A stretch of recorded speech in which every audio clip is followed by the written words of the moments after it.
We're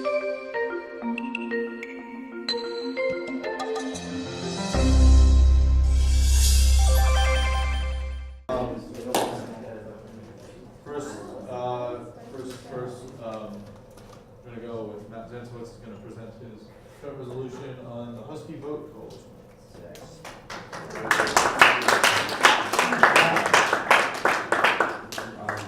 Did you actually think of like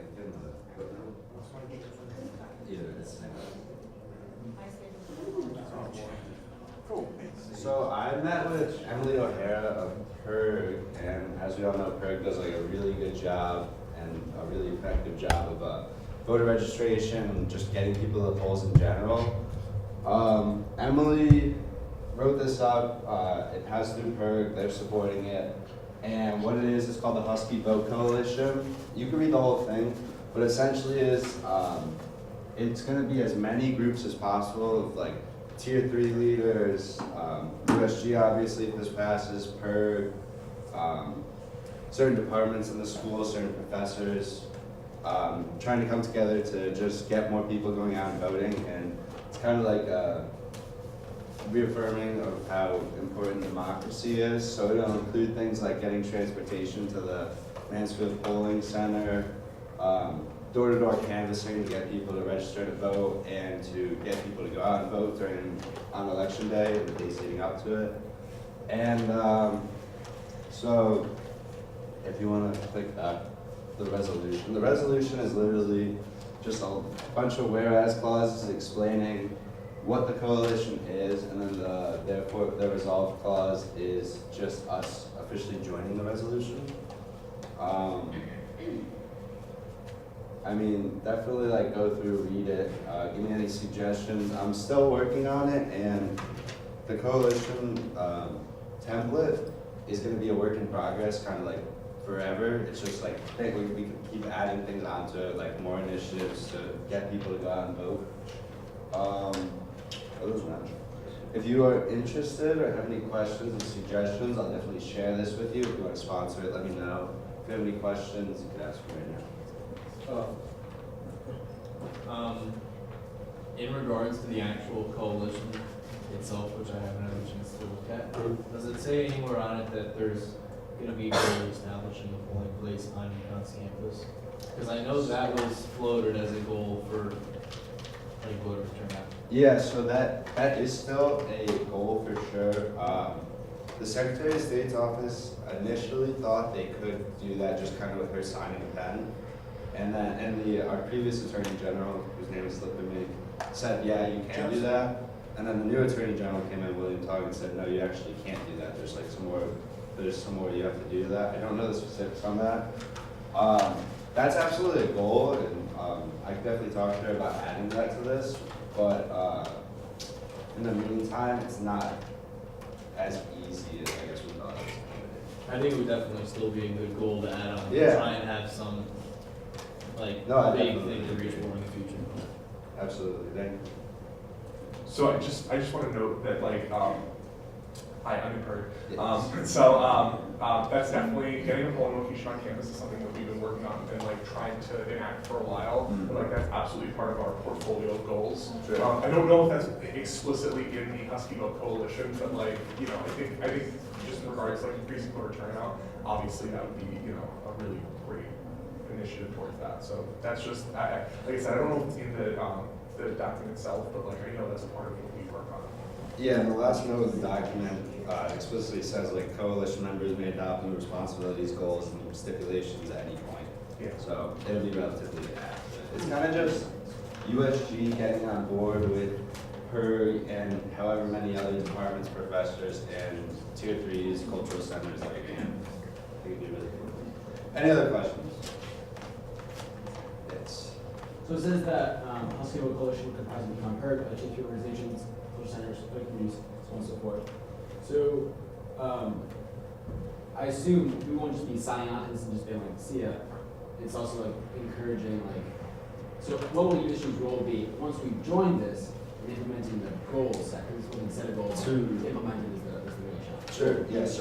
So by us signing on will essentially be well, in the therefore clause it says endorses, which I would interpret to mean, because I wrote it, that is what it means. It means like we will follow through with our best effort to accomplish these goals and like get through these responsibilities. And they're nothing like, it's nothing crazy. It's one meeting per year for non-election years, so like municipal elections, and then for midterms and federal and presidential elections, where we can actually get more people to go out and vote. 2 meetings a year. Other than that, it's really just like get out the vote kind of things and a nonpartisan. Do I follow? Yeah, so would USG probably be expected to fund certain things like this or no? The main like funding component of this? It definitely could come down to that, but we would us signing on to this is not us saying we will fund like just whatever we're asked to fund. Obviously, all the money that we ever fund, we'd have to approve in Senate. But I could definitely imagine us, and I think it'd be in our best interest to fund things like buses to polling place or something like that. Or in part, I'm assuming there's plenty of other groups that jump on board to help fund. This isn't more of a question, it's more of a point. It's a purely procedural one, but like, I believe that I spoke with legislative coordinator and he agrees that because like this is more of a policy position, this should be in the form of a bill rather than a joint resolution. Because like we're committing to actually joining something which will like send members to and be an active part of. It will require still a simple majority to pass and still a president's signature. So the difference in terms of substance is little. It's just a purely legislative. Would it make you comfortable if I asked you to change these 2 words? I feel very comfortable. So I just wanted to ask before.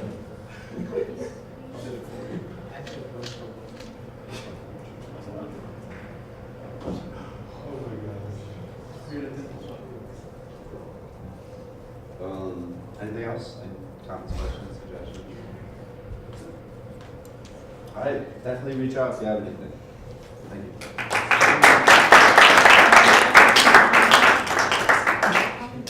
Alright, and so with that, we'll get on to the much more interesting part of the evening. No offense, Matt. So as many of you know, as I've been talking to some of you in senator meetings and probably just have heard around the office, in the past month or so, me and other members of the governing board have been working on writing a bylaw amendment that brings about executive compensation. This would entail us paying, in its current form, the president, the vice president, the comptroller, speaker of the Senate, chief justice, and all chairpersons of our standing committees. That's academic affairs, student services, student development, and external affairs. So while what I wanted to do tonight was bring this to all of your attention. So we had a lot of conversations with the governing board. I've been fortunate enough to have some individual conversations with all of you. But we are going to be considering this next week. So I wanted to put this all in front of you, get all your consideration, all of your thoughts, and talk a little bit about this, see what it is. If you like the idea at all, why you might not, what form you want to see it in. This is the forum to do that in. Although, of course, I will be available over the next week to meet with anyone individually or in groups if you so choose. The way it's structured right now is there are 2 bylaws that will be added. The first one is executive compensation, which details who's getting paid, how much, and the process in which the money will be approved. And then the second one, which for some reason is down the page, is compensable actions and duties, which is a list of things you can be paid for and shall be required to be paid for under, shall be required to put in for when you log your hours. You'll have to note which one of these responsibilities you have been fulfilling. This was a standard put on us a little bit by the Student Activities Budget Office, who didn't want it to be so open-ended as to what it was you could get paid for, and there had to be some specific fulfillment. But you'll also notice there is a little bit of leeway as well, because we want to make sure that, or at least I wanted to make sure that it wasn't too constricting, and we want to make sure everyone can get paid for work they're actually doing. So that's the way that looks out. So with that, I will open the floor to questions, comments, anything of that nature. Go ahead. I think this is a good thing for us to talk about now rather than in Senate where it's gonna be a lot more like restricted. And my main issue with this is, even though obviously it's hourly and like the amount of work they put in is the amount that they're gonna get paid out of it, but like, there's a lot of people that aren't those 9 positions that do work that far exceeds sometimes the work that people in those 9 positions have done. So why would they be less deserving for doing more work to get paid than, say, an unnamed PR director from last year who may or may not have done anything? Well, to address the first, I understand it was an example, but public relations director is not paid under this legislation. No, I'm just. Yeah, I know. I would say first, the idea is that these positions should be the ones who are working the hardest in the organization, and the idea is if they are not the ones working the hardest in the organization, they should be removed. Part of this legislation is bringing about that concept of accountability. If we're paying people, we're going to be much more likely to hold them to a higher standard, which I believe we should. Part of the reason I've written this is I felt that in the past couple of years, that people have not been as willing to fulfill the roles that are necessary to fulfill the hours necessary to fulfill these roles. So the accountability is part of it. In terms of making sure there are definitely other members of the organization that deserve some sort of reimbursement for their effort, some sort of investment for their time. I absolutely understand that. And to me, at least, this is more of a first step than a final conclusion, though I know that there are many different opinions on that. This right here is something, at least from what I understand, encompasses the broadest amount of opinions. Most people are comfortable with this as a baseline. We can move forward with this. We can test out all the logistical problems with paying members of student government.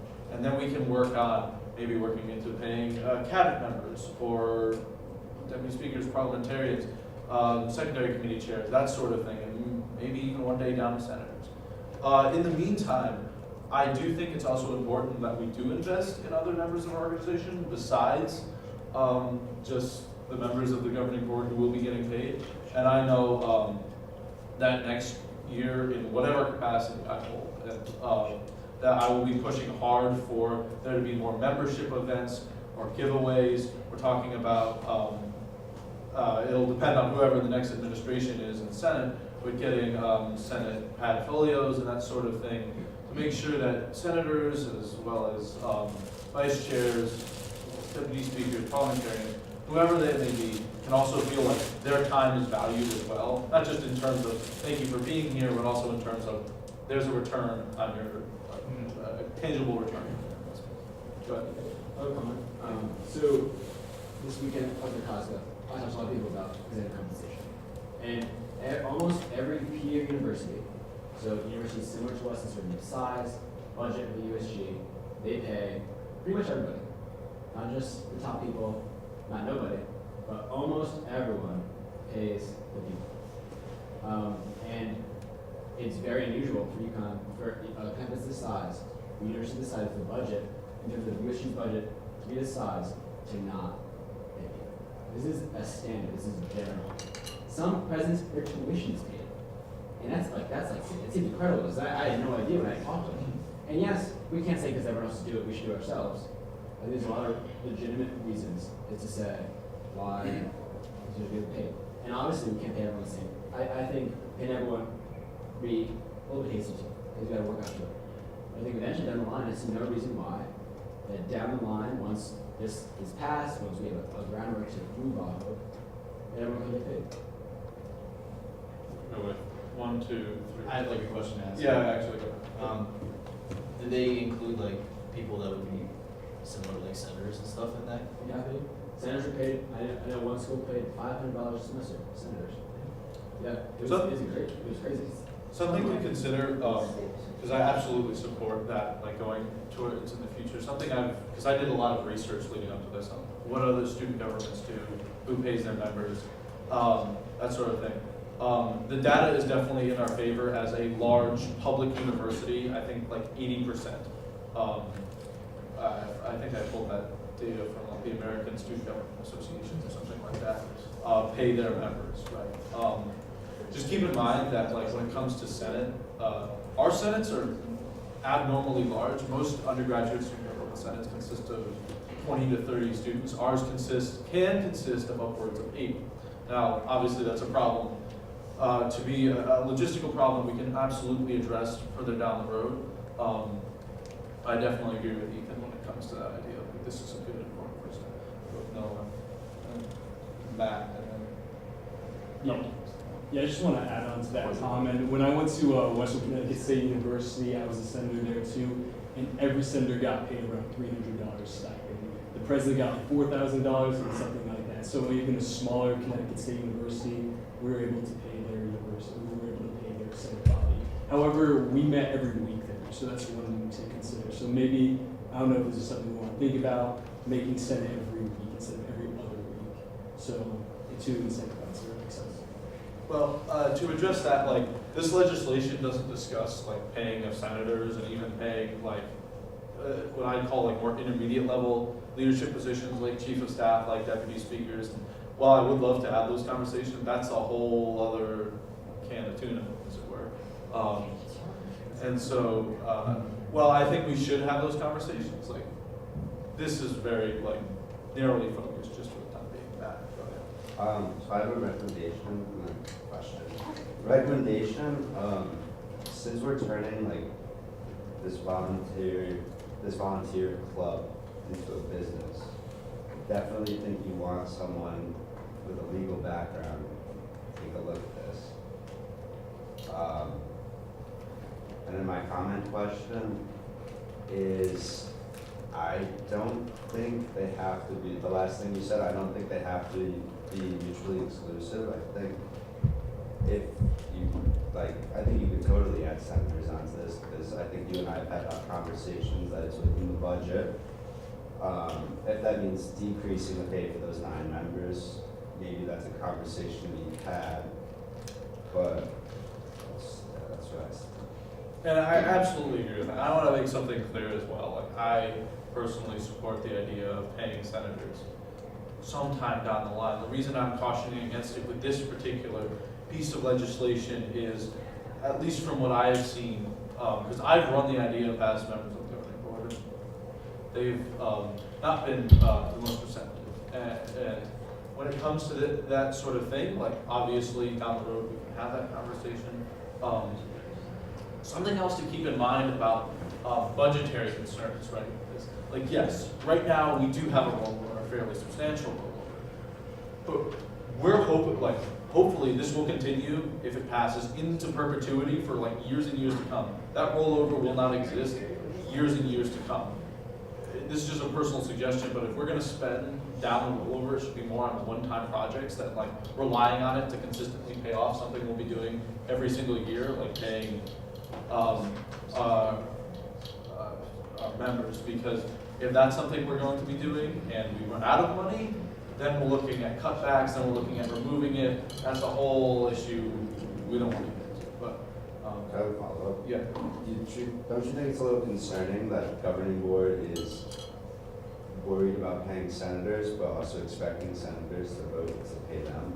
I would caution against the concept of, they're not saying that senators should not, I can't represent accurately the views of all the members of the government. I can tell you what I support, which is I support the payment of, soon enough, in years to come, intermediate level leadership, and then eventually senators. In terms of what the governing board's position is, I think I would caution against it being that they don't want to pay senators, and yet they're demanding that, like, senators pay them. It's not a demand type structure. It's more of a, as I've understood it to be, a logistical concern in terms of we're trying to figure out how to implement it for these 9 members, and then on top of it, you know, if we include senators, if we include vice chairs, deputy speakers, it can range up to like 90 to 100 members, and like that's a lot more and a lot more I'll say the word catastrophic, but damaging if there is part of this legislation that needs to be addressed, to change the way in which we do. Jacob, you had your hand up. Okay, go ahead. I think we should step back and recognize a couple things. The first of that being, wherever anyone stands, this debate and discussion is on a collision course for branch conflict within our organization. That's something we should not be perpetuating or participating in, but I think we need to also look at this is a very dicey conversation from whichever way we look at, because at the end of the day we're having debates over whether we should pay ourselves. I am aware that there were discussions with Krista and others in student activities of having a referendum, a vote by the student body on whether students who elect us would be comfortable with their fees paying USG members. Do you think that's a viable alternative, and if not, why? What do you mean by viable alternative? Do you think that's a route we should consider? So, like, as opposed to voting for our own pay raises? So, I actually want to address that. There's no provision that would allow undergraduate, a binding referendum of the undergraduate student body to impact our bylaws. We amend our own bylaws, right? So no referendum by the students would be able to, I see everyone, would be able to compel us to do anything. Obviously, if we were to hold a non-binding one and it were to be overwhelmingly in one direction, we'd be likely to follow that. But I will address your point in the idea of a referendum in general. I actually personally disagree with the idea of a referendum, and here's the reason why. You mentioned something, we are elected by the students, right? We are their representatives. I don't know the ways in which other tier 3s have went about getting themselves paid. I think there's 4 of the tier 3s get themselves paid. If they went through an amendment process to their constitution, which does require a referendum, that's a whole different thing, right? They are not elected, so it's a lot more difficult for them to argue in any way that they've been elected by the students to represent their opinions, therefore they can say something like this is the opinion of the students. So I think it's personally a little, like I say, redundant, but would be almost overkill on our behalf. If we in Senate think this is something we can do, and the president signs it, that to me is a fulfillment of our responsibility to our constituents. I understand that, and thank you for that. So the conceptual point of referendums is given with the understanding that, we are elected here to make decisions and make policy matters and advocacy decisions on behalf of the students. I think when it comes to specific issues and special cases, I think that's one of them, where we are debating, voting on paying our members, whether it's executive members, whether it's Senate members, a significant amount of money that's paid by student fees. I think that falls under the special case. However, I could see an instance where this referendum could, particularly ask, should executive members be paid? Should senators also be paid?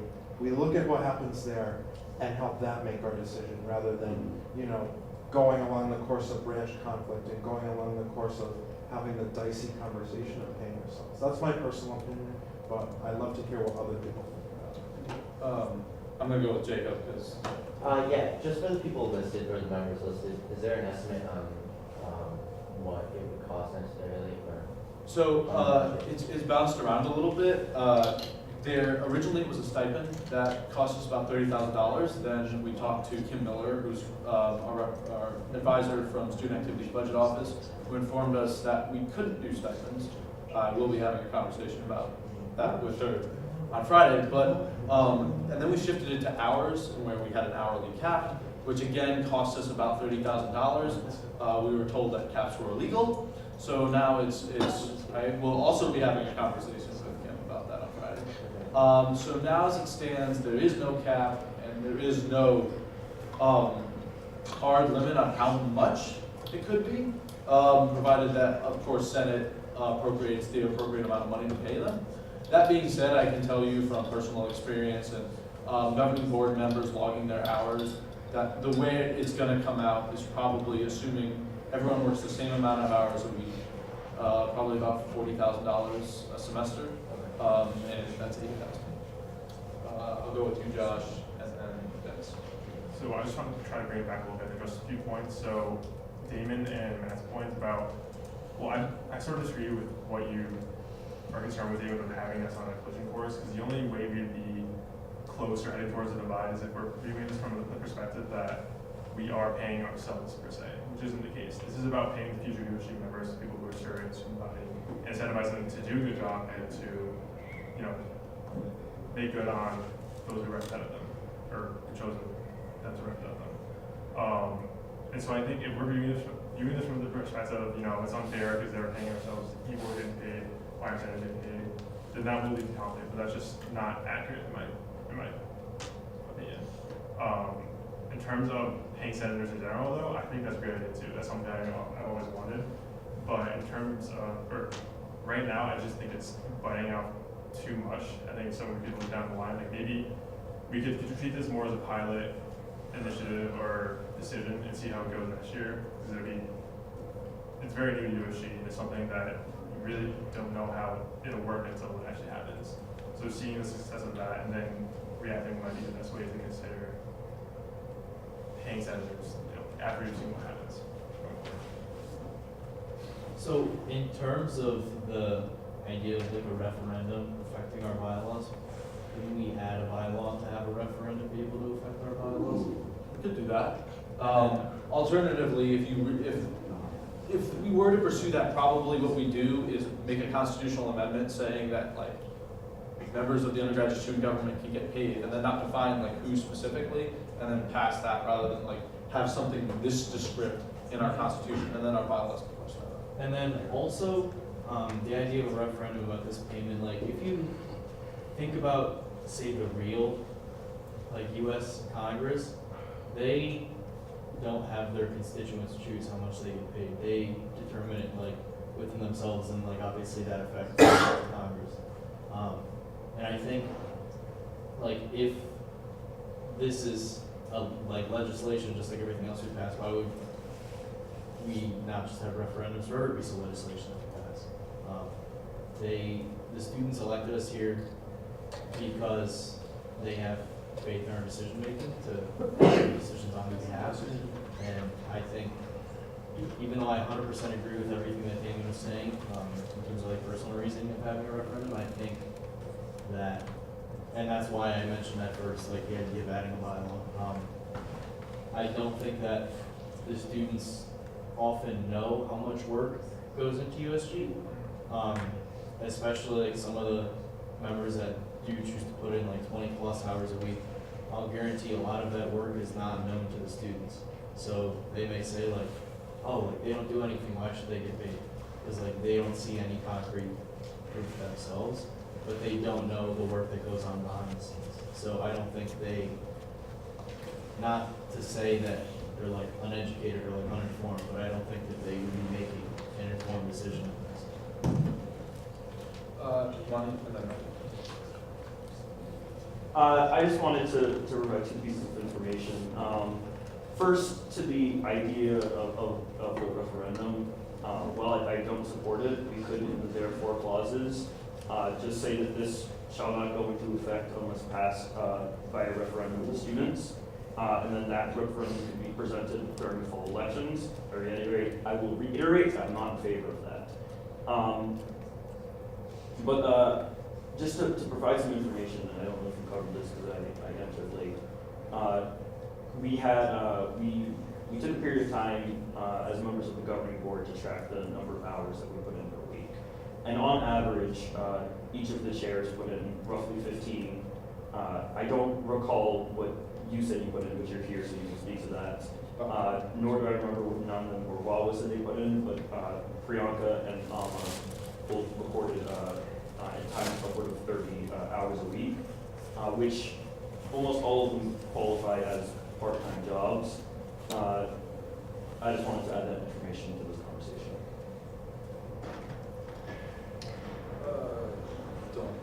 Whoa, whoa. Whoever was next. Oh, that's, I'm sorry, I did. So, It's the speakers list, I don't have a speakers list.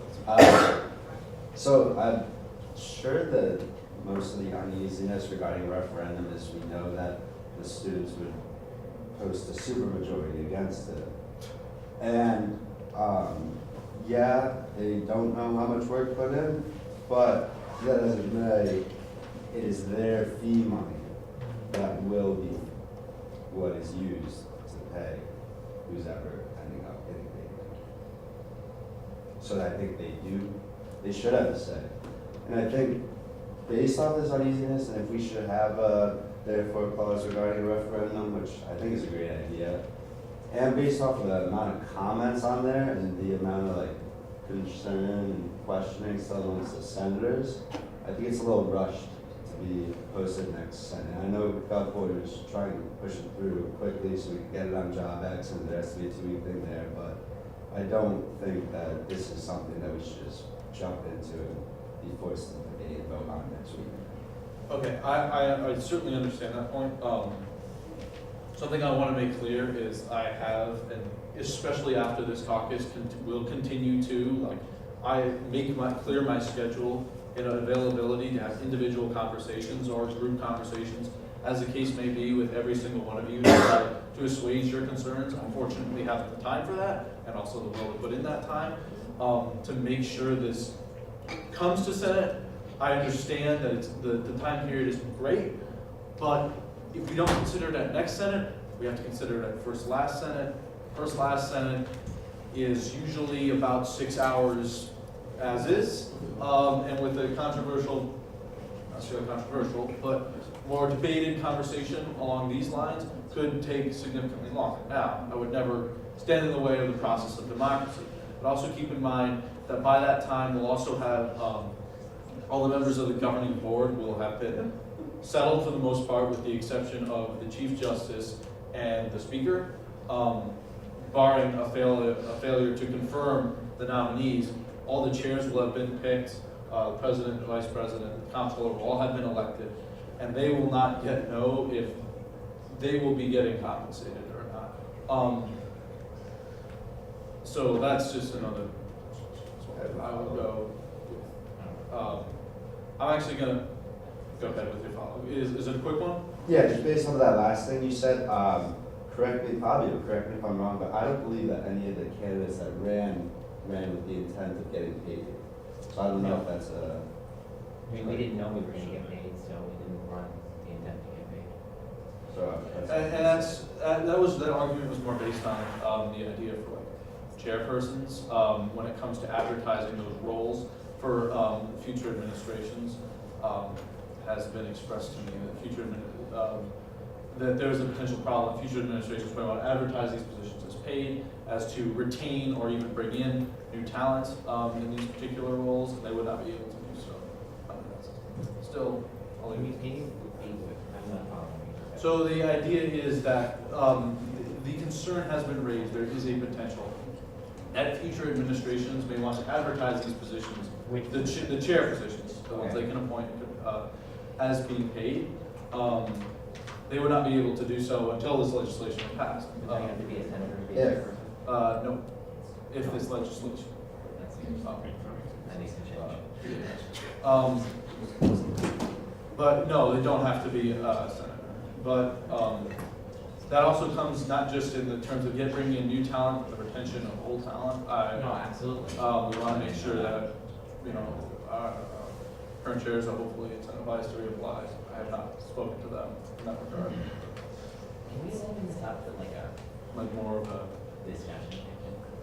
what would you guys have more in mind? You want me to like sit up here and be a moderator, or you guys? Yeah, I mean, I feel like there's so many amendments up there that I think we should like spend our time maybe going through, talking Yeah. them out. And the problem, that was my original intention, but what ended up, like, it sounds like there's some conversation on, like, the idea of, in and of itself, and how we should implement the idea, so we haven't even gotten to the bylaw itself yet, we're still debating whether or not we should have referendum, or we should put this in a bylaw, or what even form we should take, and who should get paid. We haven't even gotten around to how. So, Can I yeah. ask you a question? Yeah. All right. Ms. Organ. Everyone who wants to speak, hold up your hands. You can ask a question. Go ahead, ask your question. How confident are you in the math that this is gonna cost $30,000 a semester? I did it myself recently. And I have like checked it and double checked it. This, especially if we do something along the lines of. Since you did that math, we did change the numbers, and I don't know if you calculated those on the hours that. That's a good, did you? With the 120%. So I just wanted to speak on that point. Everything is for, because Yeah. Alex. Dylan, Dalton, Dennis.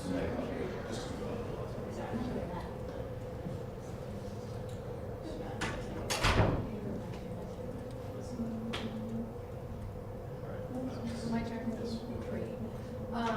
Okay, so on the point of just making it a casual discussion thing, so as lovely as everyone is, we have some louder voices in the room more often than not. So on that note, like, bring this up at your committee meetings. If you really have questions about it, like, we talked about it yesterday at Aquafairs. The meeting was over and I was like, okay, I'm gonna sit here and I wanna talk about it, because I wasn't sure what people thought. So like, bring it up in your committee meetings, talk about it then, because it is an official setting. So if you wanna have smaller conversations, have the conversations. On the point of there are so many comments on the document, I definitely agree that it still has to be considered in many ways to make sure that it is kind of foolproof in a sense, but I'm more on the side of like, this is a pilot. This is like, if we mess this up, we won't, like no one will get paid until people forget that we tried to do this. So, like, it has to be small incremental steps of like, this is a certain amount, and then maybe it gets bumped to like $15 an hour for minimum, and like, it's defined as a part-time job, but really these hours are going into it, and like, that can grow as we grow as like a Senate in general. And it definitely will change next year with whoever is elected in any sense. And it'll change with, if people are getting paid, they're gonna be more involved. So then things will change. So, like, I know that everyone has really strong opinions about a lot of things that should go into it. It's just kind of choosing whether they are vital to make sure that it's a success in general, rather than this is what's gonna be written down for years to come. Like, kind of doing that. So what I was concerned about is that there is no cap on it, and I know you said there's some issues with that, but potentially this could cost a lot more money than $30,000, and that honestly worries me. So is there any way that we can add a cap onto it? Because I know you said you were still having those discussions, and if you're still having those discussions, should we be bringing it up as soon as next week? Yeah, and that's a really good question. And on it, when I sent that email, I intended to sit down with Kim like earlier in the week. She unfortunately did not get back to me until today. So that was just the way it ended up playing out. That's a really legitimate point and something I have to consider. Moreover, I am thinking that we do have another caucus between last Senate and the next Senate. So if we did want to push that back a little bit, if you guys would be amenable to that, we could turn the last caucus we have into a special Senate to vote on this. That being said, if we were to do so, I would expect that we have a discussion item in Senate next week where we continue to have this conversation. But hang on, we do have a speaker's list. Who's next? Still. Okay. So, just think about if we were to talk about this at Senate next week, what the front page of the Daily Campus would say. It would say USG discusses, potentially votes or goes against paying itself. Also getting recorded now. Yeah, also getting recorded right now, talking about paying ourselves. And actually not many people in this room. Regardless of that, the premise of paying someone to get quality out of a job, I understand that.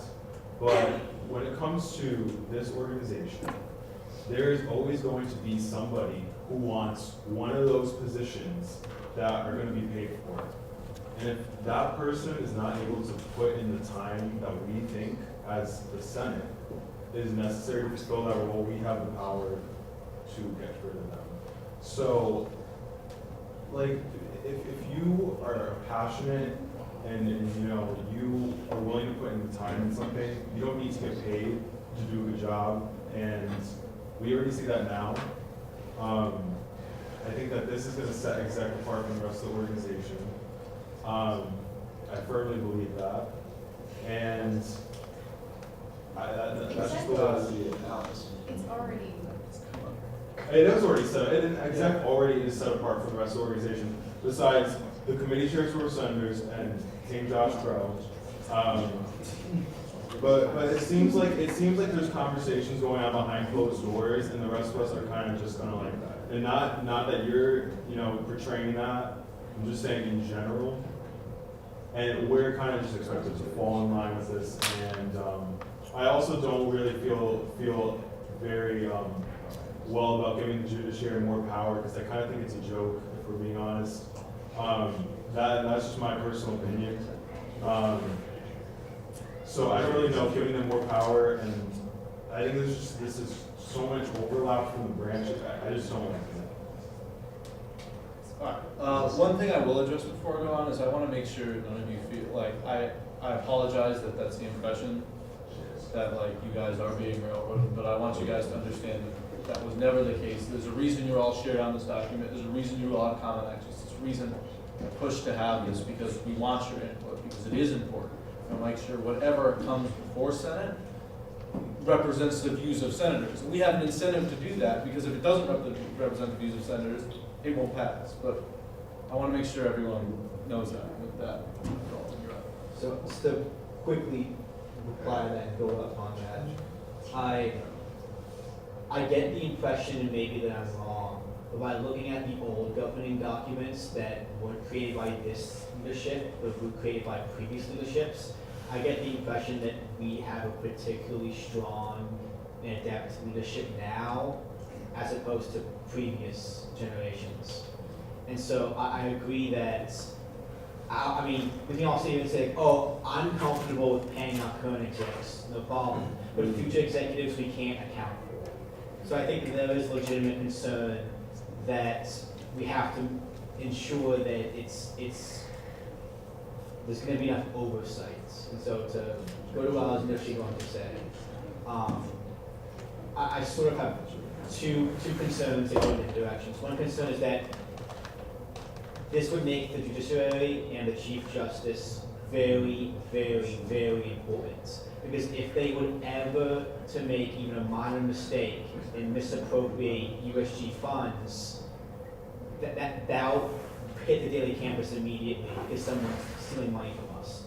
So I would like if there was some way that we could share that responsibility, obviously now with the executive branch, with the Senate, the legislature as well, simply so that we don't have all of this extra responsibility and authority placed on a single branch, especially because the head of that branch is also being compensated by this.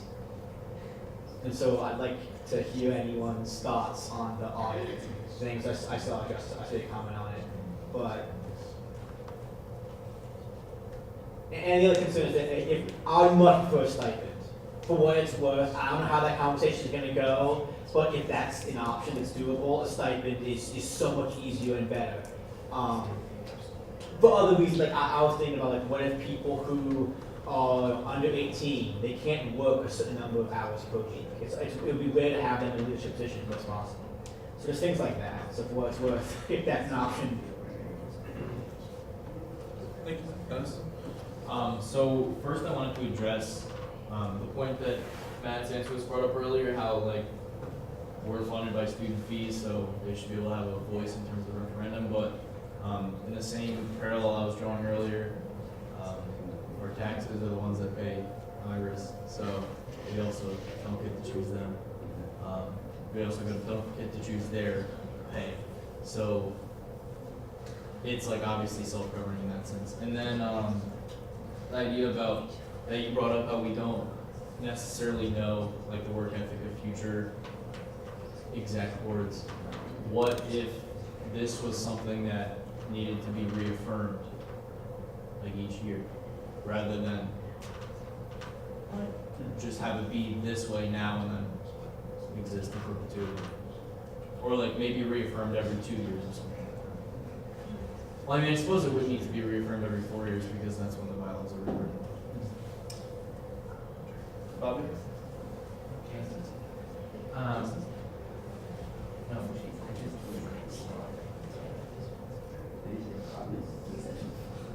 So real quick, Josh, I hate to question your math, but I did a little bit of math here. And so there's a document online, it could be outdated, but it's listed on the ballot from last year. And that's when I ran for president, I looked at this document, and it says the complete description of what the president, vice president, comptroller, everybody that ran on that ballot is expected to do. On this document, it says the president, as an example, is required to devote a 25 per hour week minimum when school is in session, as well as the summer break. So if we're gonna do $13.13 an hour, which is the current wage, that we would be, that's 130% of 1010. So 13.13, there's 14 academic weeks that I counted for this semester, so I assume it's the same for the fall semester. Times 25 hours a week, that's $4,600. This also says the summer, and the summer has about the same amount of weeks as an academic semester does. So right off the bat, the president, should they be fulfilling the 25-hour week minimum for the summer in both academic semesters, is going to make nearly $13,800. So that would be $14,000 a year. So your estimate was $30,000 a semester. So if you total all that up, the vice president, same thing, is 25 hours a week. It's a lesser wage, so it's still around $4,000.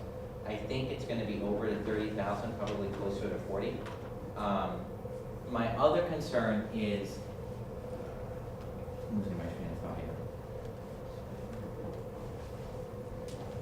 Lost my train of thought. That was my main concern. So I think that we should be putting in a limit somehow. So I think when you talk to Kim Miller, you said you're going to talk on Friday. If you could send us, I think all of us would like an explanation of what it was that you spoke to her about and what she said. So. Yeah, I absolutely will. And something else to make, first of all, I want to echo Dalton's comment. Like, I absolutely think stipends is a better way to do this. I think that every single member of that I've talked to about this, that stipends is a better way to do this. We have been told by up on high that this is the way it needs to be. I'm going to try to push back on it a little bit, but I don't know how much ground I'll gain. So, for the sake of like staying based in reality, like I think we should just prepare to do hourly. That being said, a much more likely thing I think I'll be able to gain ground on something along the lines of caps, which are what I originally had conceived. The caps worked out to, we didn't follow that document we just cited. The caps worked out to about 30 hours a week for president, 25 hours a week for vice president, speaker, comptroller, and chief justice, and then 20 hours for committee chairs. Also, something to keep in mind is we wouldn't be paying people over the summer for work. Okay, so that may be what that. Yeah, that part is part of it. Also, you are right, and my math is a little off. Chairman Douglas called me out on it. I had calculated with the new updated percentages, and so it's going to be a little higher. But with that, moving back, well, it's even.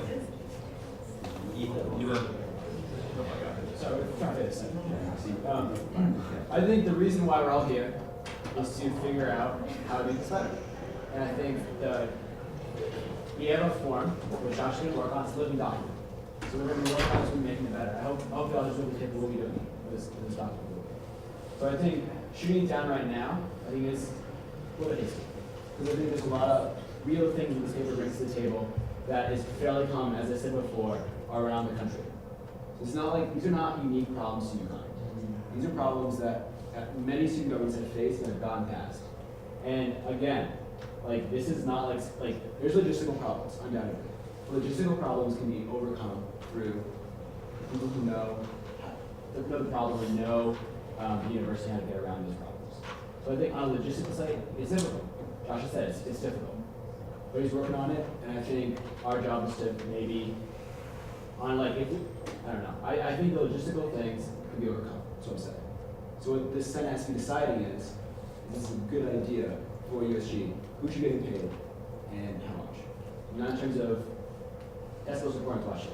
The logistics, as I said, can be worked out. It's possible. It's not like this is like, USG did not invent this. Josh and the exec did not invent this. This is a thing that's in effect. And like, the logistical problems were faced by the people who had it in effect, but they were came as. The true decision is, we want this to happen. Thank you. Damon? Oh yes, let me just pull up my notes real quick. The first idea with the referendum, I see the issues with that. What I also would think is as a less time costly and money costly and whatever way of going about this is doing a survey on what people think about this. We can assume that people won't like this, well, let's see what they think. And if they don't think that, okay. But, I think getting external perspectives on that can be weighted in some way, although I can agree with Senator Zantzowitz notions that people won't agree with putting more student fees to paying executive members. I think another perspective that I've heard in talks with other people about this is that paying executive members would create more accountability for them to do their jobs and to put enough hours into their week. Because if we pay members in USG, or leaders in USG, or the executive, and they're not doing our job, and they're not doing their jobs, it's much easier for us to come in here and justify impeaching them or getting rid of them or holding them more accountable than we do now, because people can easily step back when they're not doing their jobs and say, this is just a volunteer position. I'm not doing this for anything. If we go and pay them, there's an extra, padding of accountability that could be brought about by that. Again, that's another thing where we could say, well, this is also, making it more accountable for senators, and making sure that senators show up and do their obligations for their constituents. But I would just want to inject that perspective as a pro of why we're doing it. Oh, yeah? Just kind of going off what everyone said, I do think, in essence, this idea, I kind of agree with the thought that it is, a fluid document, from now until when it's going to be voted on, and, from now until when we get new positions. And in terms of, I do believe there should be oversight on it, but in terms of worrying about the quality of the people who will be in these roles, talking to, other schools, they've said, they kind of didn't find that concern in terms of if there's a problem with them, they get fired, and in terms of the money, there's better jobs to get money.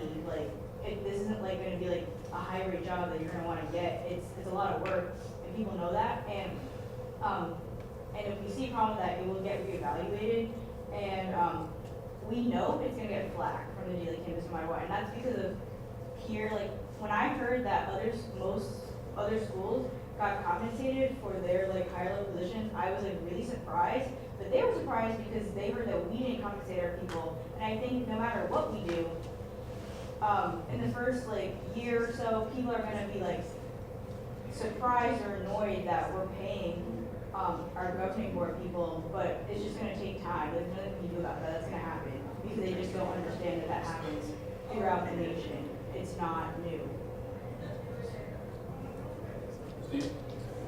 Would it be possible if credits could be given to executive board members as an incentive?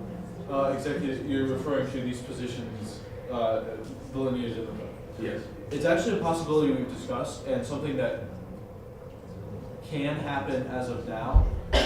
My personal experience with it has been a struggle, to say the least. I remember when I emailed political science department, asking them if I could get internship credit for my role as Speaker of the Senate. They refused. They said the job did not fall under their qualifications. I know that, I think, what? Figured. I know that Chairperson Mann is currently receiving credits, or at least did last semester, as to what those are or what classes they are. I'm not sure. He can speak more to that. It is a possibility. It is just very, very difficult and not as concrete, I would say, as something like this. If you are on the verge of graduating, or the classes offered that you can take credits for are not things that you're interested in getting the credits for, you will not be as incentivized as you would be to get it. Can I ask a quick question, Jeff? Yeah, go ahead. Is this public info now? This? I can share it as a secret. There's, so, yeah, like, I've sent the document out. I can't bar you guys from sending it to whoever.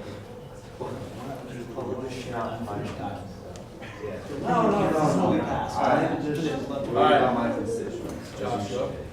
I have to do my job. That's not. that job experience, You got it. paid us something. All right, focus. I'm sorry, Josh. This guy. Good. Why the position paid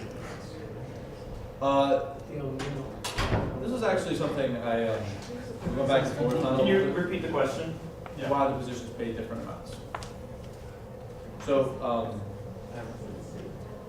well, yeah, the idea as I understood it was that these positions are represented in a hierarchy. Obviously, like, just like vice president, speaker, chief, comptroller are positions that are rated above generally chairs when it comes to amount of work you're required to do. And president comes in way above the amount of hours that the rest of the positions need to fulfill. So as the amount of work that they're doing is more, and also arguably when it comes to president, if you mess up, if you step down, it is exponentially more catastrophic than it is for a committee chairperson to do so. We also want to make sure we reflect that in the structure of how we compensate members. But that's as with everything, open. So I want to go back to Ethan's point. I feel like no one is saying that, well, not no one, but not too many people are saying that we should like shut this down immediately. All the suggestions that have been made is to flesh out the logistics now, because I don't think we should rush this through and then figure out the logistics later. We need to figure it out now. And all the concerns brought up with this are valid concerns to change it in general. Also, one of the things Dalton kind of mentioned it, and I just noticed Amma made a comment about it. The Chief Justice and the judiciary would be essentially approving their own hours. So the justice would be like deciding how much they get paid and how many hours they're doing. And yeah, it's the judiciary, not the Chief Justice, but the Chief Justice does ultimately control the judiciary. So that's something that concerns me about that. Also, in terms of the argument that keeps coming up that like the Congress of the United States pays themselves, we should be able to pay ourselves, I don't think that's a really great argument to make. Because I know I personally don't think that it's okay that Congress does that. And also we're a completely separate organization from that, so we shouldn't be using that as an argument. And also, in addition to that, the point was brought up earlier that we're voting for future members, to pay future members, but a lot of the people who are in Senate now are going to be in those positions who will be voting on it. Like I know you're running for speaker for next year. So I think we are, a few different people are voting to pay themselves. So I don't think we should discount that. And I do think seeing what the students think and taking their opinion into consideration is important in terms of this.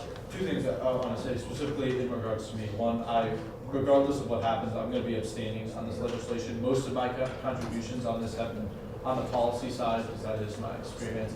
Also, I want you to keep in mind that, yes, I am running for speaker again, but that, at least in my mind, there is no guarantee that I will be reelected to that position, nor that all the chairs will be reappointed. I think that they have an advantage, and I understand what you're talking about, that practically there's a likelihood that members who vote on this will return. I can speak to what they'll do, but I can tell you that I personally will be abstaining to address them. month. Excellent, thank you. So a few times in the conversation that we've been having, people have mentioned what the Daily Campus is going to report or what UCTV is going to say. And I'd like to caution that line of thinking because both of those organizations, their job is to report on what we're up to. And if this is something that we're doing, then it should be reported the way we did it. Questions about the accuracy of the reporting aside, we should not be concerned or we should not be making decisions based on what we think the media blowback would be, rather what perhaps the students we represent may think of it. I would like to echo the sentiment about stipends. Stipends would be the best, they would be fantastic. That is the way several other schools do it. The most common form of compensation amongst other schools was tuition waivers and fee stipends, which, you know, both things I would rather to doing this way, but as Speaker Crow mentioned, like there are other things in the way of that. One of the things that we've been talking a lot about is accountability, and to that end, I would like to talk about what is written in the document, particularly speaking to the parts about the judiciary and the Senate audit, and I can share more of my thoughts on each of those. Should we move the conversation in that direction? I also, when we are talking about a referendum, I want to really echo what Dennis was saying. I'm just going to echo and repeat what Dennis said, and then also add that Brexit was a referendum, and that's what I'm going. Finally, I want to bring it back to once again to one of the things that I think it was Dylan who mentioned about how this had kind of been crafted, and there had been general awareness that this was been working on, and not a lot of open and perhaps solicitation for comment. I'd like to draw parallels between the way that this legislation was crafted and the way any other piece of legislation is crafted within committees. The governing board itself is a committee, and a lot of the conversations regarding this legislation happened in the governing board. Similar to all committee meetings, governing board meetings are open and minuted, so all of those conversations and input into them, in my opinion, is equally as transparent as any other piece of legislation that would come before any committee. While in the standing rules of the governing board, non-members don't generally have speaking rights. AMA, like Josh, is very generous with speaking rights. If you're present, you basically get to speak. Finally, I want to reiterate, I'd love to talk about the comments that are physically on the document, because I think as Sean just mentioned, there were a lot of more logistical questions towards how are we going to do what it is we're going to do, as opposed to should we do it, which is a separate and worthy question. I would like to direct conversation to the proposed bylaw. Before I move on, I'm gonna cap the list at this, and then I'm gonna start asking targeted questions for like specific sections, so we can start working on like actual language and parsing it down and seeing who kind of. The three are Jacob, Noah, Dalton. Do you know what Jacob is? Me. Go ahead. One suggestion that I have two parts to this, was just in like the long term. I understand this is more like a pilot, it has less people, but I hear a lot of the other schools do it. Maybe just look at them in relative to their size, their budget, their exactly how they do it. Like I heard stipends was an option, just for instead of just piloting it. 'Cause I don't necessarily like to just pilot things. And then also, since I'm relatively newer, is it possible to make this secondary to the budget, like including safe net of a rollover as well? So, for example, the budget would be proposed, voted on, along with a set amount for like a rollover, just in case we have other things that we want to work on throughout the year and delegate or allocate that money towards, and then also have, and then vote on a changing necessarily amount, or maybe just this amount. So So like almost have a line item in which we approved, the Senate approved an amount of money allocated towards this. Exactly, but after the necessary budget and then. Yeah, right. That's an interesting, topic and something I had originally conceived of it as, is like Senate would allocate a certain amount, and if you hit your amount, you had to go back to Senate for more. Yeah. The concern was, that if you hit your, like, when it comes to labor laws, like, we have to pay people for their time. Like, if we're paying the president halfway through the semester and they run out of money, the Senate can't decide not to continue to pay them. We can't force them to do a job that we were paying them before for free.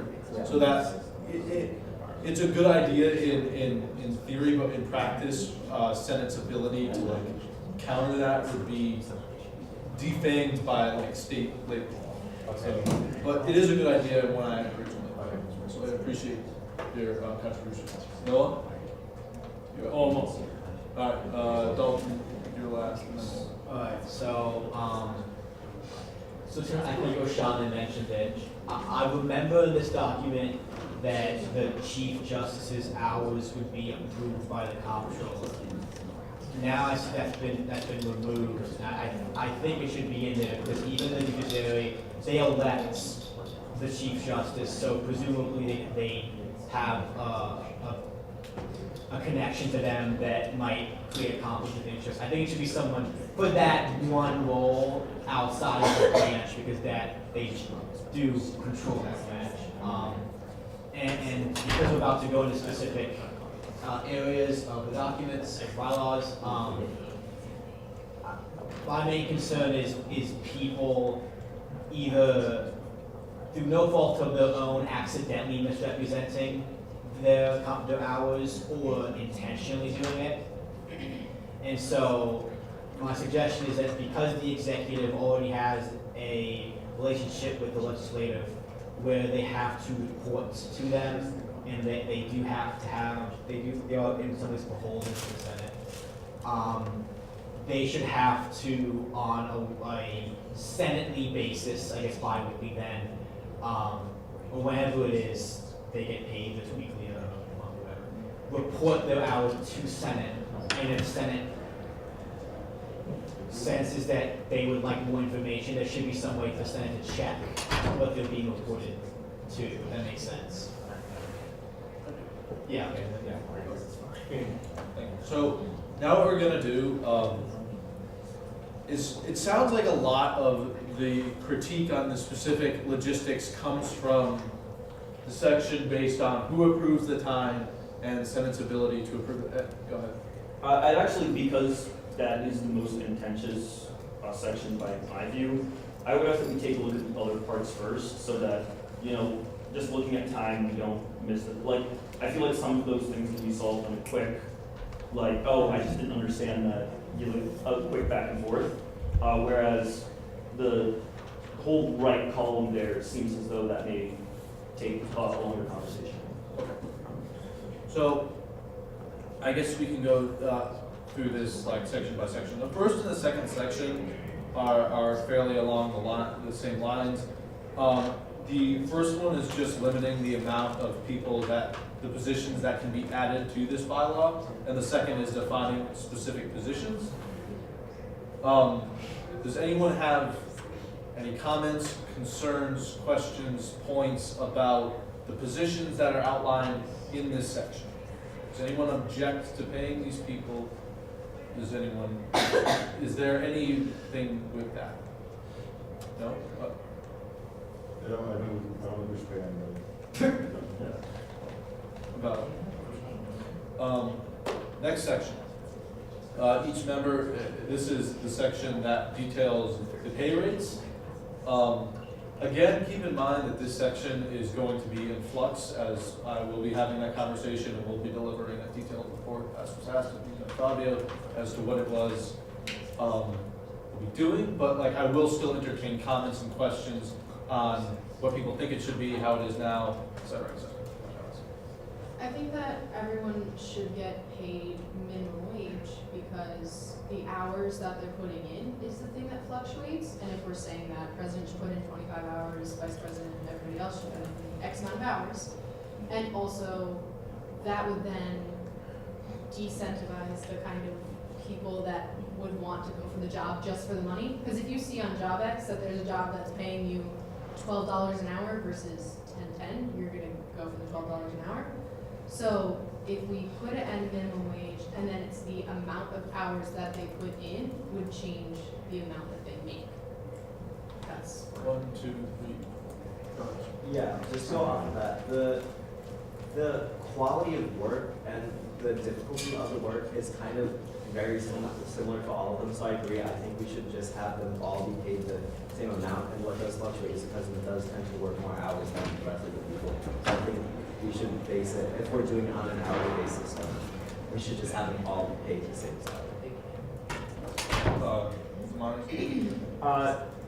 So to speak to that a little bit, if on JobX you see a job for 15 or like a job for 10.10, you look for the one for 15, I would mention first that you do still have to get elected by the student body. So it's not like you can apply to JobX and become the president and, you know. As for, I guess, the chair positions, the same would still apply. I would understand that the application process would probably not get easier. If anything, it would just, like the bar would be higher now that those positions would be compensated. But then again, still move through the same route that it currently does. As for the staggered pay rates, while I would not be opposed to combining the top two A and B into the same one, I think that what we ask people like the president to do versus what myself as a chair has been asked to do, both the work that the president does is both more impactful and in many cases also more difficult, even if it were to take us the same amount of time to do it. So yes, we do ask the president to put in more hours, but I would also argue that those hours are harder, and for that reason, justify a higher rate of compensation than say a chair. Damon, and then. I yield to Ethan. For the same reason you pay the boss more money than the employee, they're working the same amount of time, but they're doing different things. You don't pay the manager the same amount as you pay the employee.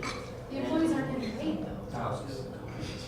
No, what I'm saying is, It's like everyone should be getting paid. It's like CEO versus. Hey, okay, all right. Everyone. So I'm talking about the structure. I understand what you're saying, and I agree. I think everyone should get paid, but as an I think that the manager should make as much as the CEO, right? Maybe some people might disagree with that. For other reasons entirely outside of this view. Anyways, I don't know. It's an interesting idea. I'll just it's different work. I agree. It's different work. So if you have different work, should be different pay. But I'm not sure what open mind. I would say it's different work, but I don't think it's more difficult work. I agree with Damani in terms of like the chairpersons compared to the president, but I would say the comptroller they do like a lot of hard work and a lot of, like their work is very difficult. It's different than the president's work, but I think they're just as difficult, so I think they should be paid the same amount, but I do agree with Damani in terms of differentiating between A and B and the chairperson. Can I ask a direct follow-up to that? Would you be amenable to moving the comptroller into the top bracket, or would you like to combine the top two brackets? I would want to combine the top two brackets. I was just using comptroller as an example. On that same note then, if Chief Justice is elected by the judiciary and they only work X amount of hours doing specific things, referring, basically when they're asked upon, then they work. Versus comptroller who has consistent work doing consistent things versus chairpersons who meet consistently. Like the easiest way to make sure that everyone starts out at a base level, because again, this is just starting. And the easiest way to make sure that it's like, okay, great, like we don't know if you work 25 hours in a week, we don't know if you work 5 hours in a week. We're gonna pay you all the same, and then if you prove to us that you're working and doing harder work, you show that what work you're doing, because that's also a problem right now is we don't know what half these people do within the week. You're like, okay, you're a president, like, great, what do you do? Like, I'm glad you're taking meetings, what, like, so it's about letting us know and actually proving that you can do the job. And I agree, yes, senators should get paid because we are putting in work, like, not as much as the president and everything else, but we should get paid. But that's not the issue that's on the table right now. The issue on the table is these certain people are getting paid. How much do we pay them? So, Yep. yeah. I know it's getting late and the sun is down, but I want to make one point. It's been down very another perspective at looking at how we want to tier this is with electoral accountability. You can easily make the argument that president, vice president, and comptroller could be their own tier because they're much more accountable and have much more impactful roles when it comes to the fact that they're elected by the campus at large, versus someone under them like Speaker and Chief Justice is kind of different, but Speaker, committee chairs, and most of the other executive board members, which are approved by Senate or voted in by Senate. I think that's another way to look at tiering it in terms of impact and electoral accountability. So I'm actually gonna say that, I'm gonna call caucus over right now cautiously. If you want to stay, continue discussing, we'll stay in this room until we get kicked out, and then we'll move up into the office. I will stay as long as anyone else wants to discuss with me. I just wanna make sure that those of you, know that you're no longer being held. What am I supposed to do with these 21 snaps in class? Read them! I At want Senate. the claps! Wait, can we postpone these to Senate? No, I want them now. I want to know who's been snapped and clapped. All right, Alex, you've spoken. I'm moving to the front. Like,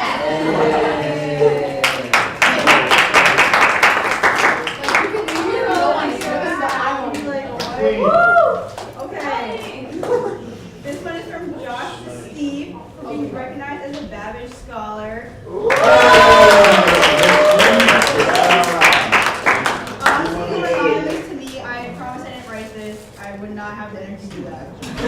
Holly is so hardworking and so incredible. Wow, this hurts me to say. She embodies exactly what this org should be trying to be. You deserve the word, Holly. Thanks, Miss Lee. I know you wrote that.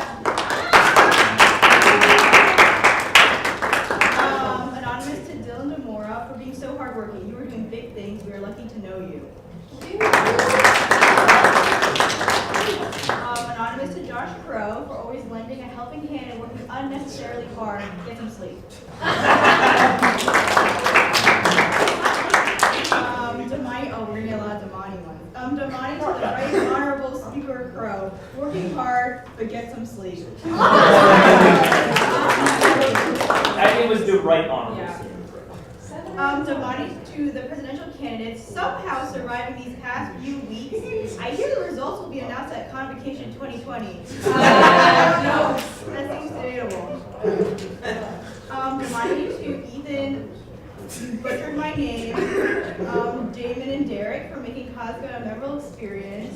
Which happens in Houston, stays in Houston. I'm joking. Damani to Noah Frank for keeping an eye on state affairs and bringing legislation to Senate.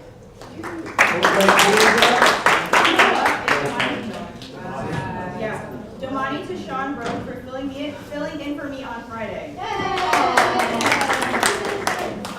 From me to Anna for still being friends with me even when I continue to try to fool you on April Fool's Day. For me to Miss Lee for being an amazing human being who looks after others even if she takes better care of herself. Anonymous to Taylor Moore for being a good friend. Multiple exclamation points. Miss Lee to Matt Sandwich for being a great person and being the reason I joined USG. I am very proud to know you.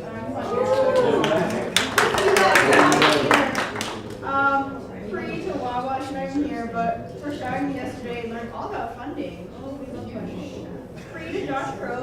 Josh is very underappreciated and he's one of the most caring members USG has ever had. To Omar for thanklessly doing the most. I didn't know thankless was a word, but yes. For anonymous to Aaron, she's not here, but for being the best funding supervisor who has devoted so many hours for student organizations. Thank you. Aaron, thank you. Oh, Connor's not here. This is anonymous to Connor for his devotion to USG. Anonymous to Alex for being the most driven and dedicated member that USG has always needed. Happy to have you. Anonymous to Caleb for Caleb is always super duper wise, and we wouldn't be able to make it without his sarcasm yet caring nature. Super wise. I thought you said Okay, final one. Free to Amma. Oh, I love Amma. She's not here, but for her full-time job offer, go sis. Okay, Can I do one more? What? Impromptu. And I expect full applause and yipping and yelling. Oh, I wanted to yeehaw. congratulate Nisali on chairing the external affairs meeting. I've heard from several people that she did an amazing job and she filled the role greatly and she had a wonderful experience doing so, and I'm so grateful.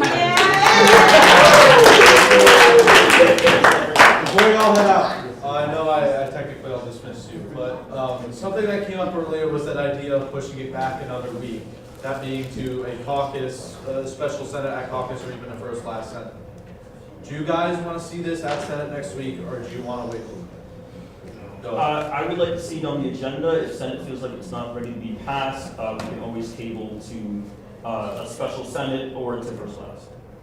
Agreed. Yeah. Agreed. Is everyone okay with it? Is this upcoming Senate the last Senate before first last? Yes. Yeah, we're Yeah, getting pretty close to the end. You don't do it. All right. At When that, are election results gonna be out? I Somebody knows. I have heard next Friday, I believe. Six. Wait. Did you run the election? I'll be up in the office if anyone has questions or want to have any discussion with me afterwards. Otherwise, go home.